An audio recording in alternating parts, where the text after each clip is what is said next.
Hello everyone. I hope everyone is doing good. We are here with your chapter 4 that is chemical bonding and molecular structures. ठीक है, हमने पिछली बार elements की classification के बारे में पढ़ा, S P D F blocks में पढ़ा, मेटल्स हैं, नॉन मेटल्स हैं, राइट, ट्रांजिशन मेटल्स पढ़े, ठीक है, हेलोजेंस पढ़ा।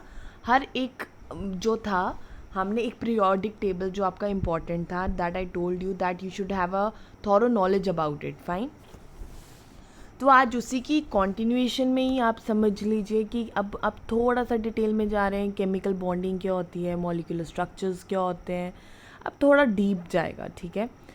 पर सी वी विल ट्राई कि जो मेन है, and we shouldn't go so much deep and in detail with everything, fine, पर थोड़ा बहुत आपको हर चीज़ के टॉपिक के बारे में पता होना चाहिए। Will try to touch everything, fine, कि आपको बाद में अगर आपको कोई क्वेश्चन आए so you are able to answer it, ठीक है। चैप्टर तो आप पूरा ही पढ़ेंगे, ठीक है। तो अगर सबसे पहले हम थोड़ी सी डिटेल्स पढ़ लेते हैं, थोड़े से टॉपिक्स देख लेते हैं हम क्या क्या पढ़ने वाले हैं, so that you get a more clear picture about it, ठीक है। अभी मैं सिर्फ बताऊंगी कि थोड़ी थोड़ी डिटेल्स पढ़ लेते हैं and then will move on to your questions, ठीक है। लेट्स मूव ऑन, ठीक है। जब हम केमिकल बॉन्डिंग की बात करते हैं या केमिकल बॉन्ड की बात करते हैं तो केमिकल बॉन्ड है क्या, ठीक है। जो केमिकल बॉन्ड है ये एक हो गया एक फोर्स जो होल्ड करता है डिफरेंट एटम्स को टुगेदर, ठीक है। मतलब जो फोर्स एक होल्ड करता है different atoms in a molecule में, ठीक है, उसको कहा जाता है, क्या बोला जाता है, केमिकल बॉन्ड बोला जाता है। ये क्योंकि आपका टॉपिक है, you should know about it, ठीक है। ये आ गया तुम्हारा what, that is chemical bond, ठीक है। कुछ टर्म्स पता होनी चाहिए, है ना। तो अभी विद टाइम मैं जो जो क्वेश्चन करवाऊंगी उसके साथ तो चलो उनकी डेफिनेशंस हम पढ़ेंगे, राइट। अब different types of chemical bonds भी होते हैं, ठीक है। एक होता है आयनिक बॉन्ड होता है, ठीक है, ये आपको पता होना चाहिए, ठीक है। कोवलेंट बॉन्ड होता है, हाइड्रोजन बॉन्ड होता है, एंड एक हो गया पोलर बॉन्ड होते हैं, ठीक है। तो ये 4 तरह के आपके बॉन्ड्स, हम इनको भी पढ़ेंगे, ये साथ साथ हैं, जस्ट एक आपको आइडिया दे रही हूँ, ठीक है। So these are the different bonds we are going to discuss about, okay. Then we will talk about एक ऑक्टेट रूल। अगर मैं कहूँ कुछ, अगर आपको उसके बारे में आइडिया होना चाहिए, ठीक है, एक ऑक्टेट रूल भी होता है, ठीक है।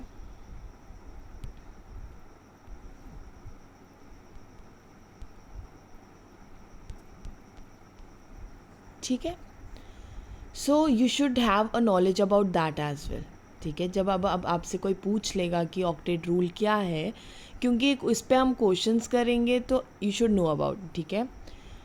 अब क्या होता है, जब कोई भी डिफरेंट एटम्स हैं, जब वो पार्ट लेते हैं एक केमिकल कम्बिनेशन में, ठीक है, हम एक कम्बिनेशन है उसमें जब पार्ट ले रहे हैं, ठीक है, तो उनको ऑक्टेट कंप्लीट करना पड़ता है कि वो अटेन कर सके नोबल गैस की कन्फिग्रेशन, ठीक है। वो ऑक्टेट रूल कहता है। ऑक्टेट रूल कहता है कि उसको 8 अपने इलेक्ट्रॉन्स रखने पड़ेंगे, ठीक है, so that they can form a what, a noble gas configuration form कर सकें, ठीक है। एक चीज़ आपको पता होनी चाहिए, that is about the valence electron, ठीक है। वैलेंस इलेक्ट्रॉन क्या होता है, जो आउटर मोस्ट शेल के जो इलेक्ट्रॉन्स होते हैं ना, ठीक है, जो तुम्हारी केमिकल कम्बिनेशन में पार्ट लेते हैं, उनको कहा जाता है वैलेंस इलेक्ट्रॉन्स, ठीक है। ये कुछ डेफिनेशंस हैं, आपको पता होना चाहिए, फाइन। अब तुम्हें डिफरेंट टाइप्स के बॉन्ड्स बता दिए, ठीक है। उसके बाद हम हाइब्रिडाइजेशन भी पढ़ेंगे, ठीक है। एक ये टॉपिक भी कंप्लीट होगा, अभी जो तुम्हारे बॉन्ड्स वगैरह हैं। फिर एक होगा VSEPR थ्योरी होती है, ठीक है, एक ये आपकी थ्योरी भी पढ़ी जाएगी। कोवलेंट बॉन्ड्स के बारे में एग्जांपल्स दिए जाएंगे। जब जो हम क्वेश्चंस करते जाएंगे, विल ट्राई कि विल कंप्लीट इट, फाइन, कि लिमिटेशंस क्या हैं ऑक्टेट रूल की। ऑक्टेट रूल के बारे में पढ़ेंगे ये कुछ चीज़ें जो हर एक क्वेश्चन के साथ we will try to explain it properly, ठीक है। फिर आपका आता है वैलेंस बॉन्ड थ्योरी भी आती है, ठीक है। Valence shell electron repulsion theory होती है, ठीक है, रिपल्शन थ्योरी, ठीक है।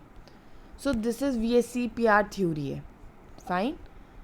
एक ये हो गया। Then will talk about next pi bond, sigma bonds के बारे में भी पढ़ेंगे, हाइब्रिडाइजेशन के बारे में पढ़ेंगे, ठीक है। ये विद जो आप पढ़ते जा रहे हो, जो क्वेश्चंस आएंगे उसके साथ ही हैं। मैं इसलिए बोल रही हूँ एटलीस्ट कि आपको पता हो कि आप ये पढ़ चुके हो, ठीक है। जस्ट लेट यू नो कि ये कुछ टॉपिक्स हैं जो हम पढ़ेंगे इसमें, ठीक है। And hydrogen bond we have already explained you कि वो भी हम डिस्कस करेंगे, ठीक है। So without wasting time let's move on to your first question. हम फर्स्ट क्वेश्चन पे जाते हैं, लेट्स स्टार्ट इट, और देखते हैं कि हम उसमें से क्या इंफॉर्मेशन गैदर आउट कर सकते हैं, ठीक है। सो फर्स्ट क्वेश्चन आपका कहता है कि atom obtain octet configuration, octet हो गया 8 का जब फिगर होता है, configuration when linked with other atoms. This is said by Lewis, Kossel, Langmuir और सिडविक। ये किसने बोला था कि जो एटम्स हैं वो ऑक्टेट कन्फिग्रेशन ऑब्टेन करते हैं जब वो लिंक किए जाते हैं अदर एटम्स के साथ। So who said this? You have been given 4 options. You have to let us know.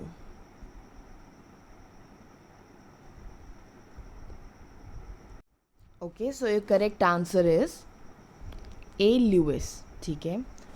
जो ऑक्टेट रूल जो है वो डिक्टेट ये करता है, ये बताता है, जो ऑक्टेट रूल है, ठीक है, वो कहता है कि एटम्स जो होते हैं वो सबसे ज़्यादा स्टेबल कब होते हैं, जब उसके जो वैलेंस शेल्स होते हैं, ठीक है, वो फिल्ड हों विद 8 इलेक्ट्रॉन्स, ठीक है। जो उसके वैलेंस शेल्स हैं वो जब 8 इलेक्ट्रॉन से फिल हो जाएंगे तो उसको क्या बोला जाता है कि वो स्टेबल है, ठीक है।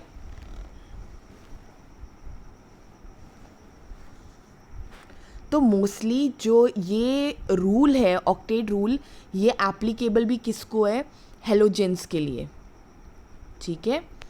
जैसे ऑक्सीजन, नाइट्रोजन, कार्बन, ठीक है, ये ओबे करता है ऑक्टेट रूल को, ठीक है।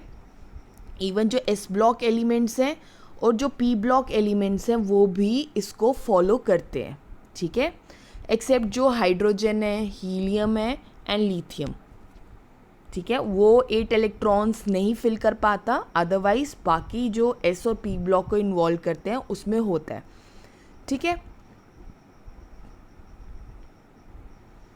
नाउ सी, अब हम एग्जाम्पल ले लेते हैं। जैसे कार्बन और ऑक्सीजन के बीच में अगर हम बता दें, उसके बीच में अगर हम बॉन्डिंग बताएं, ठीक है, जैसे कार्बन डाइऑक्साइड के केस में, ठीक है। अब इसका डॉट स्ट्रक्चर कैसा होगा, ठीक है, you need to tell me that कि इसका डॉट स्ट्रक्चर कैसा होगा। कार्बन है, एक तरफ ऑक्सीजन है, दूसरी तरफ भी ऑक्सीजन है, ठीक है। ऑक्सीजन के कितने होते हैं इलेक्ट्रॉन्स, 1 2 3 4,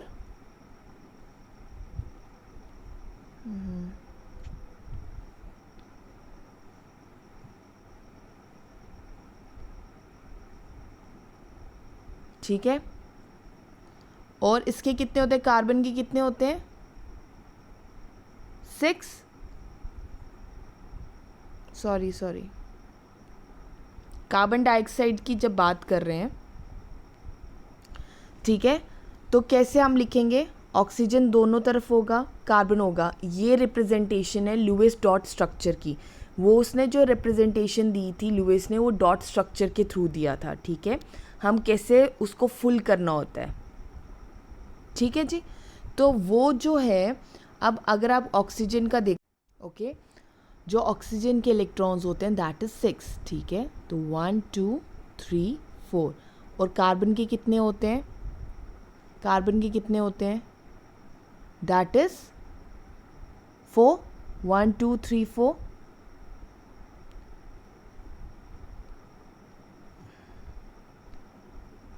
ठीक है। ये आ गए कार्बन के, फाइन, और ये आ गए कार्बन के। ये जो ब्लू हैं ये ऑक्सीजन के, दैट इज 6 इलेक्ट्रॉन्स शो कर रहे हैं, 1 2 3 4 5 6। और ये जो पिंक वाले हैं दैट इज कार्बन के जो हैं। नाउ ये जो शेयर किए गए हैं इलेक्ट्रॉन्स है ना, ये फुलफिल करते हैं वैलेंसी रिक्वायरमेंट की फॉर द बॉन्डेड एटम्स, ठीक है। इससे हम ये देखते हैं जो कार्बन और जो ऑक्सीजन है उनकी ऑक्टेट कॉन्फ़िगरेशन है। इफ़ यू सी 1 2 3 4 5 6 7 8, तो टोटल 8 है ना, और इस तरफ भी 8 है, तो ये ऑक्टेट रूल को जस्टिफाई कर रहा है, ठीक है। सो दैट इज़ वाई ये जो है ऑक्टेट कॉन्फ़िगरेशन ये कहती है कि हमें क्या चाहिए, 8 इलेक्ट्रॉन्स चाहिए, ठीक है। हमें स्टेबल करने के लिए जो वैलेंस शेल्स होने चाहिए वो 8 इलेक्ट्रॉन से फिल होने चाहिए। सो वो जस्टिफाई कर रहा है, ठीक है, fine fine. So this was atoms obtained octet configuration when linked with other atoms. This is said by the Lewis. उसने वो डॉट जो पिक्चरेशन है वो डॉट स्ट्रक्चर किसने एक्सप्लेन किया था, लुइस ने किया था, और ऑक्टेट कन्फिग्रेशन भी लुइस ने ही दी थी, ओके, फॉर द हेलोजेंस वगैरह। Next question, find out the correct Lewis symbol for the atom carbon among the following options. अब आपको डॉट स्ट्रक्चर दिए, लुइस सिंबल्स पता है ना, वो डॉट स्ट्रक्चर से सिंबलाइज करते हैं। So you need to tell कि उसका करेक्ट सिंबल क्या है।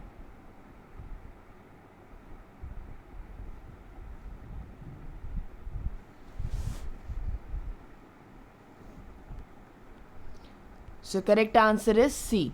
अगर आप देखोगे जो बेसिकली जो लुइस था ना, उसने ये नोटेशन दी थी कि वो वैलेंस इलेक्ट्रॉन्स को जो है, ठीक है, उनको रिप्रेजेंट कर सके। अब हमें पता है जो कार्बन के पास कितने इलेक्ट्रॉन्स होते हैं, 4 इलेक्ट्रॉन्स होते हैं आउटर शेल में, है ना।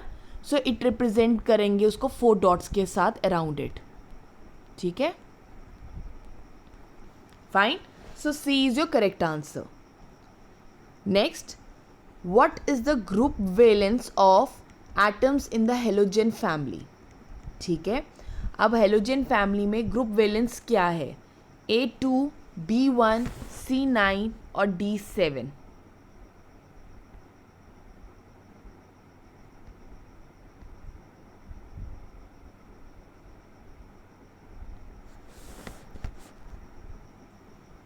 ठीक है, so what is your correct answer.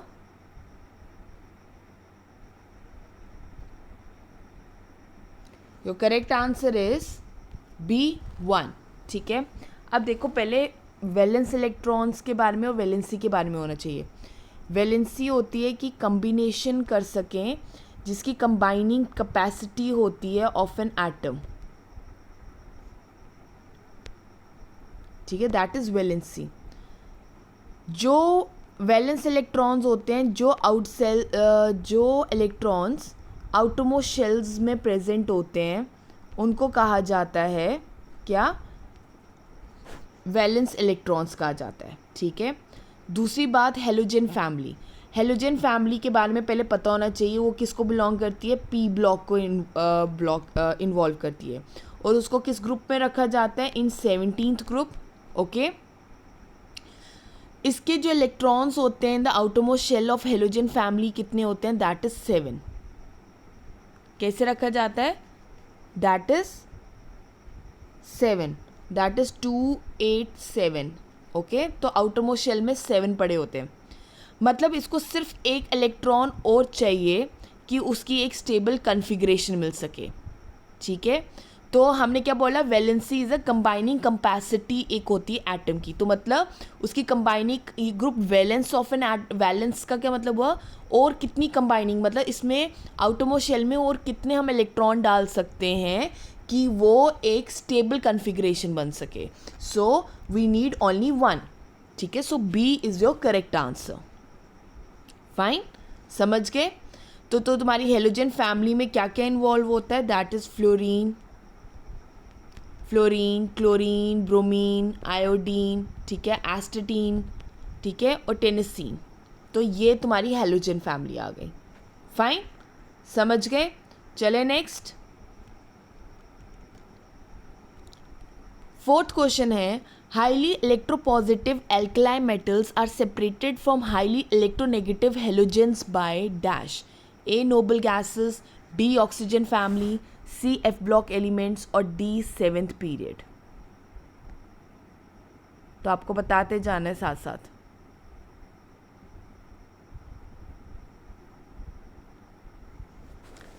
तो अगर आप अपने अगर इफ़ यू रिमेंबर, और अगर आपने अपना मॉडर्न पीरियोडिक टेबल देखा होगा, so you know in your modern periodic table कि आपका एक तरफ क्या है, एल्कलाइन मेटल्स हैं इस तरफ, है ना, और दूसरी तरफ क्या है,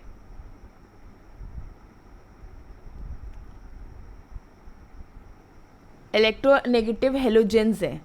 तो ये कौन सी किससे सेपरेटेड होते हैं? नोबल गैसेस से, ऑक्सीजन फैमिली से, एफ ब्लॉक या सेवेंथ पीरियड से?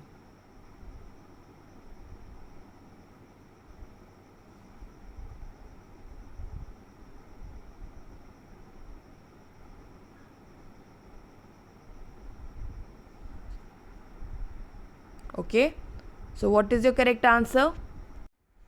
Okay, so we need to know कि हम इस दोनों को, अगर हमें हाईली इलेक्ट्रोपॉजिटिव एल्कलाइन मेटल्स को सेपरेट करना हो तो हम वो किससे कर सकते हैं, ठीक है?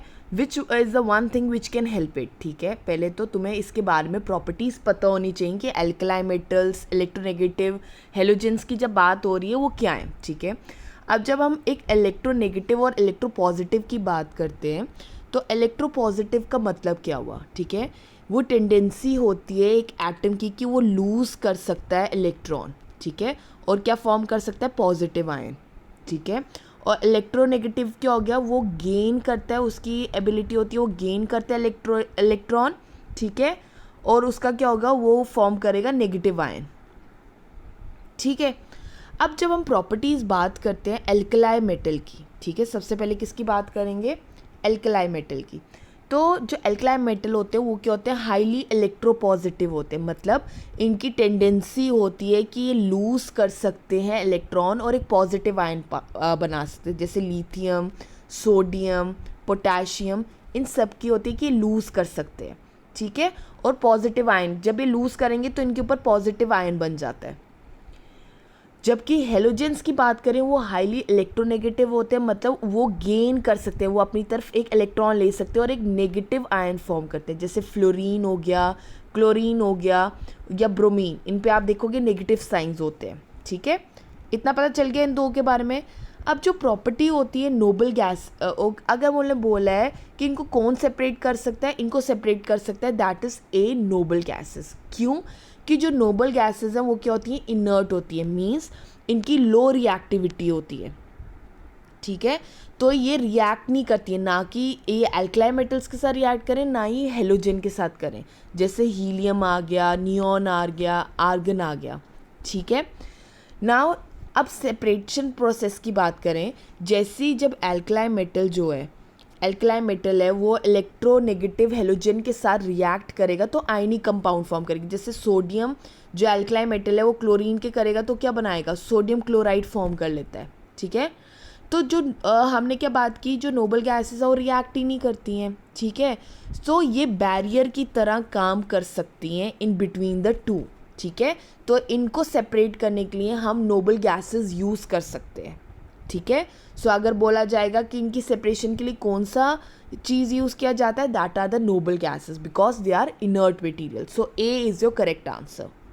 फाइन, चले नेक्स्ट। शेयरिंग और transfer of electrons from one atom to the other to attain stable octet configuration follows duet rule, triplet rule, octet या सेप्टेट रूल। क्या रूल फॉलो करता है, यह हमने अभी अभी पढ़ा है। एक हमें स्टेबल कन्फिग्रेशन चाहिए होती है तो उसमें शेयरिंग और या transfer of electrons take place करते हैं, so it is called as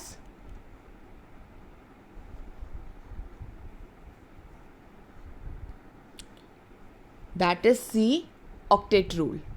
fine, next, which of the following molecule doesn't involve covalent bond इनमें से कौन सा है जिसमें कोवलेंट बॉन्ड इन्वॉल्व नहीं हुआ? पहले तो कोवलेंट बॉन्ड तुम्हें पता होना चाहिए, ठीक है। H2O, CCl4, सोडियम क्लोराइड और ऑक्सीजन, ठीक है, 4 ऑप्शन दिए हैं। You need to tell me कि इनमें से किस में कोवलेंट बॉन्ड इन्वॉल्व नहीं हुआ है। Okay, so what is your answer? कौन सा मॉलिक्यूल है जो इन्वॉल्व नहीं करता covalent bond? That is sodium chloride, that is C is your correct answer, ठीक है। अब क्यों? क्योंकि जो फॉर्मेशन होती है मॉलिक्यूल की, दैट इज सोडियम और क्लोराइड, ये ट्रांसफ़र करते हैं इलेक्ट्रॉन्स। क्या करते हैं? इलेक्ट्रॉन्स ट्रांसफ़र करते हैं to each other forming sodium positive and chlorine negative, ठीक है। इसमें कोई भी शेयरिंग नहीं टेक प्लेस करती है, तो कोई कोवलेंट बॉन्ड नहीं बन पाता, जबकि वाटर का, ऑक्सीजन का, ठीक है, और जो CCl4 है उसकी जो basically sharing of electrons take place करते हैं, ठीक है। So these form a covalent bond, so C is your correct answer which doesn't form an covalent bond, ठीक है। अब जब हम इसकी बात कर रहे हैं, है ना, तो आपको पहले ये पता होना चाहिए कि कोवलेंट बॉन्ड क्या है। ये जो कोवलेंट बॉन्ड जो है बेसिकली किसने दिया था? ये दिया था लुइस ने, एंड लैंगमियर कंसेप्ट था, ठीक है। लुइस और लैंगमियर का कंसेप्ट था। उसका कहना था कि व्हेन द बॉन्ड जो होता है वो फॉर्म्ड होता है बिटवीन 2 और मोर एटम्स,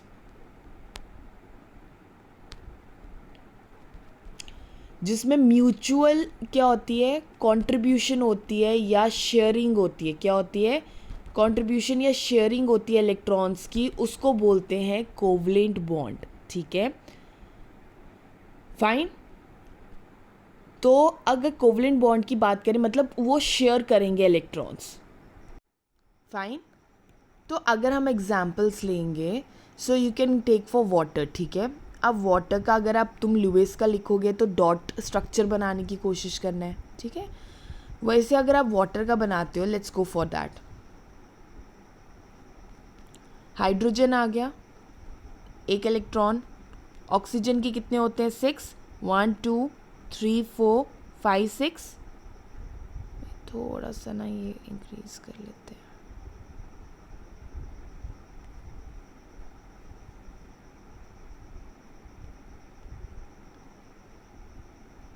ठीक है।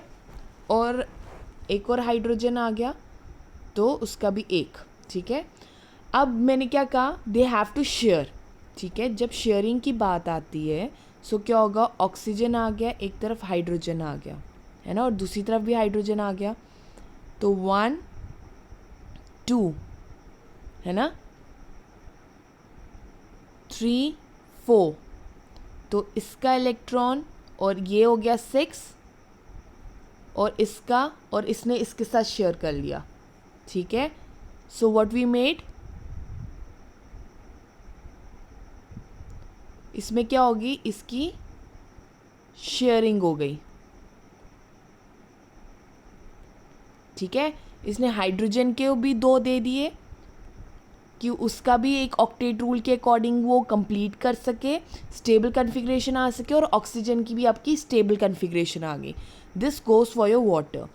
ना सेम गोज़ फॉर अगर हम हाइड्रोजन की बात करें या ऑक्सीजन की हम बात कर लें, तो ऑक्सीजन में कितने होते हैं? 1 2 3 4 5 6, है ना, तो 2 ऑक्सीजन मॉलिक्यूल्स आ गए, 6 इलेक्ट्रॉन्स होते हैं। सो वो शेयरिंग कैसे करेंगे? वो क्या कर रहे हैं? अपने ये जो इलेक्ट्रॉन्स से उन्होंने शेयर कर लिए, फाइन। तो इसके पास भी 6 थे,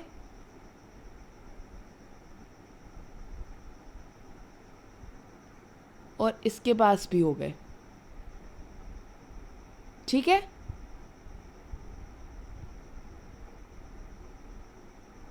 फाइन।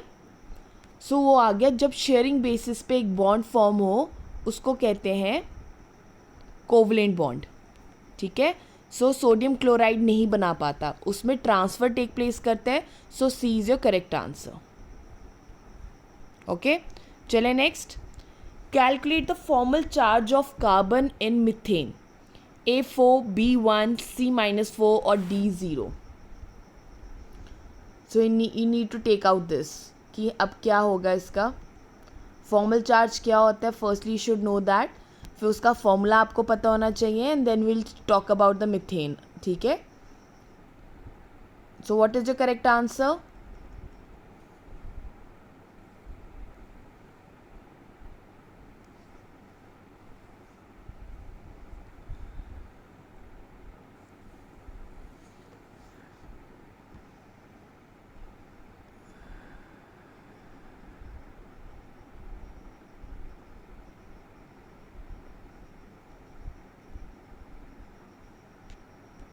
ओके.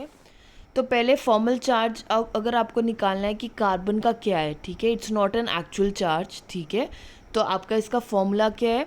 इट इज़ कि total number of valence electrons कितने, ठीक है, माइनस टोटल नंबर ऑफ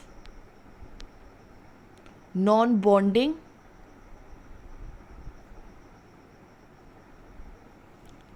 एक नॉन बॉन्डिंग इलेक्ट्रॉन्स कितने, ठीक है, minus half the total number of bonding electrons कितने.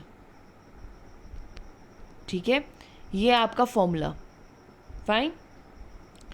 तो कार्बन के अगर हम इन मीथेन देखेंगे तो कार्बन के वैलेंस इलेक्ट्रॉन्स कितने होते हैं?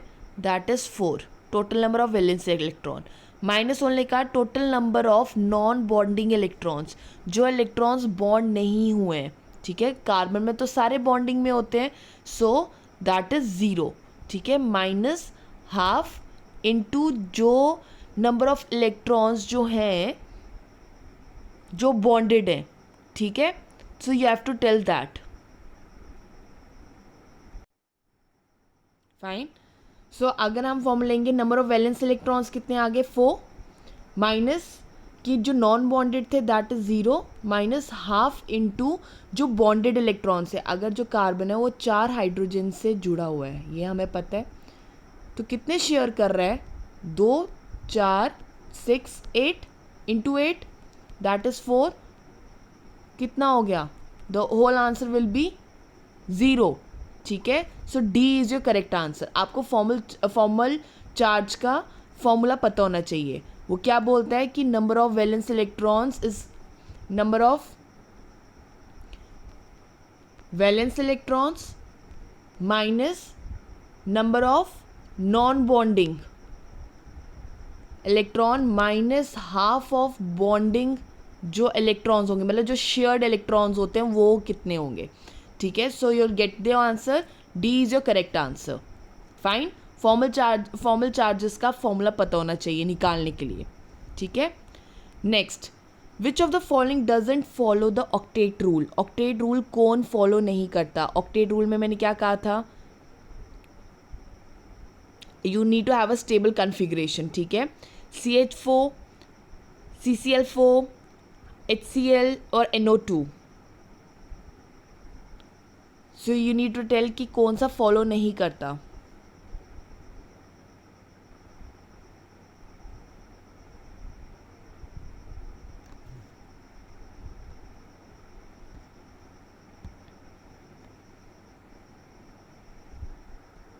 सो correct answer is D, NO2. ठीक है. अब देखा जाए ना, जो इसका वैलेंस इलेक्ट्रॉन अगर आप निकालेंगे तो इसका जो वैलेंस इलेक्ट्रॉन्स हैं वो क्या है? एक ऑड नंबर है. ठीक है. अगर इट्स नॉट पॉसिबल कि हम सेटिस्फाई कर सके ऑक्टेट रूल, क्योंकि उसमें आपको 8 इलेक्ट्रॉन्स चाहिए होते हैं. जब हम NO2 की बात करें, जब अब देखो जो हर एक ऑक्सीजन कंट्रीब्यूट कितने करता है? 6 वैलेंस इलेक्ट्रॉन्स देता है. ठीक है. और जो नाइट्रोजन है एटम है वो कंट्रीब्यूट करता है 5. ठीक है. तो टोटल कितने हो गए? टोटल हो गया, इसको 2 ऑक्सीजन है और 1 नाइट्रोजन है, तो टोटल हो गया 17 इलेक्ट्रॉन्स. ठीक है. अगर 17 इलेक्ट्रॉन्स हमारे पास हैं तो हमें ऑक्टेट रूल में करना है कि वो स्टेबलाइज करना है. Fine. So let's go for it. अगर हम इसको स्टेबलाइज करेंगे, नाइट्रोजन है, 2 ऑक्सीजन है, हमने क्या बोला? 6 इलेक्ट्रॉन्स इसके पास हैं. ठीक है. एक इसके साथ हो गया, ये 2 इलेक्ट्रॉन्स हो गए, एक इसका हो गया। अब 5 इलेक्ट्रॉन्स इसके होते हैं, फाइन, 1 2 3 4 है ना, ये आ गया और ये 5, ठीक है। सो बेसिकली ये 8 का रूल नहीं बना पाता, ठीक है, क्योंकि it's an odd number. So अगर हम ल्यूइस डॉट स्ट्रक्चर देंगे B, that is why they are not able to stabilize it, so it doesn't follow this, so NO2 is the correct answer.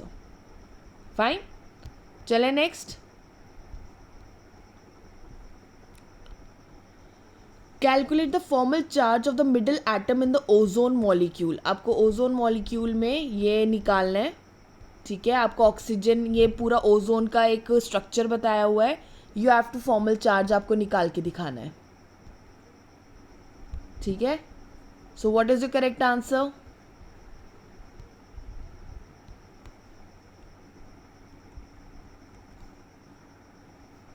Your correct answer is A1. अब number of valence electrons कितने होते हैं oxygen के, ठीक है, that is 6, ठीक है। उन्होंने कहा कि नॉन बॉन्डिंग इसमें कितने हैं, देखो कितने बॉन्डेड नहीं है, सिर्फ 2, ठीक है, माइनस हाफ ऑफ जो बॉन्डेड है या जो शेयर्ड है वो कितने हैं, 1 2 3 4 5 6, so into 6, that is 6 2 minus 3 4 minus 3 that is 1, so A is your correct answer, ठीक है। चले next. A chemical bond formation that involves a complete transfer of electrons between atom. अभी हमने पढ़ा कोवलेंट क्या था, जिसमें शेयरिंग होती है। अब ट्रांसफ़र हो रही है इलेक्ट्रॉन्स की, तो उसको क्या बोलते हैं, A ionic bond, B covalent bond, C metallic bond और D partial covalent bond. So what it is called as? It is a ionic bond. Ionic bond क्या होता है, इसको क्या बोले जाते हैं, इसको इलेक्ट्रोवेलेंट बॉन्ड भी कहा जाता है, ठीक है, जिसमें क्या होता है, ट्रांसफर होती है इलेक्ट्रॉन्स की बिटवीन एटम्स, ठीक है, fine. So A is correct answer.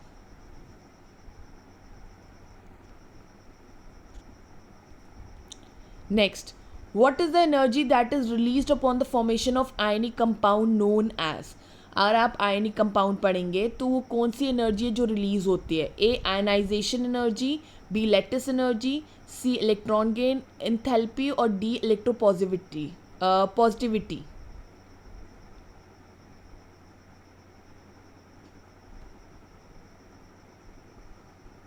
So correct answer is B lattice energy.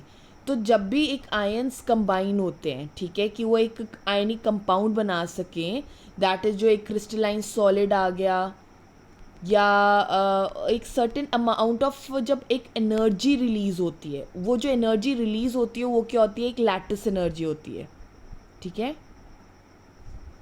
So B is your correct answer. Next, the shape of the molecule depends on the dash, A adjacent atom, B valence electrons, C surroundings और D atmosphere। तो आपकी molecule की shape किस पे depend करती है,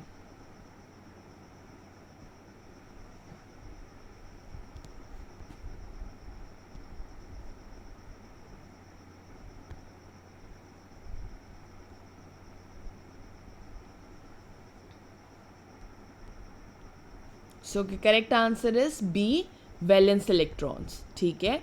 अगर आप अपनी एक थ्योरी पढ़ेंगे, दैट इज़ जो valence shell electron pair repulsion theory है, ठीक है, वो क्या कहती है, जो शेप जो होती है मॉलिक्यूल की वो डिपेंड करती है कि number of valence shell electrons कितने पेयर हुए हैं, ठीक है, कि कितने नंबर ऑफ वैलेंस इलेक्ट्रॉन्स जो हैं वो पेयर हुए हैं, ठीक है, अराउंड द एटम, बोथ जो बॉन्डेड है और जो नॉन बॉन्डेड है।